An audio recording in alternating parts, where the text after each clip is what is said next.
ఖుదాగవా, ద్రోహి లాంటి సినిమాలతో హిందీలో కూడా హిట్స్ కొట్టిన నాగార్జున గారు ఈసారి చేయబోయే సినిమాతో కొత్త రికార్డులు కొట్టి అక్కడే సెటిల్ అయిపోవాలన్నట్టు ప్లాన్ వేశారంట. సరిగ్గా అదే సమయానికి ఈసారి సెంటిమెంట్ డ్రామాలు కాకుండా ఒక కొత్త రొమాంటిక్ క్రైమ్ థ్రిల్లర్ తో నా టాలెంట్ చూపించాలని ది ఫుగిటివ్ అనే హాలీవుడ్ సినిమా రీమేక్ రైట్స్ తీసుకుని హీరో వేటలో పడ్డారు డైరెక్టర్ మహేష్ భట్ గారు. అప్పటికి మిగతా హీరోలు బిజీ వల్ల లేదా నాగార్జున కొత్త సబ్జెక్టుల సెర్చ్ వల్ల వీరిద్దరికి పొత్తు కుదిరి ది ఫుగిటివ్ సినిమాని క్రిమినల్ పేరుతో రీమేక్ చేయడం జరిగింది. ఇక ఈ సినిమాలో సాంగ్స్ సూపర్ హిట్, హీరోయిన్లు అబ్బో కేక, ఇన్వెస్టిగేటివ్ ఎపిసోడ్స్ కూడా సూపర్ ఉంటాయి. కానీ కట్ చేస్తే సినిమా మాత్రం ఎక్కడో తన్నింది మామ. క్రిమినల్ సినిమా కదా ఎంత బాగున్నా అప్పటికి ఆ స్క్రీన్ ప్లే మాత్రం అహెడ్ ఆఫ్ ద టైం అనే అనిపించింది మామ.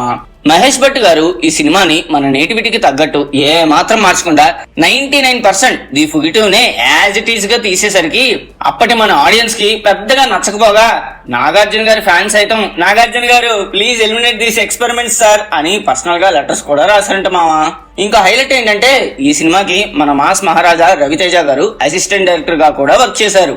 డియర్ మామాస్, మా కంటెంట్ కనుక మీకు నచ్చినట్టయితే please like, share and subscribe to ఇంకేంటి మావా.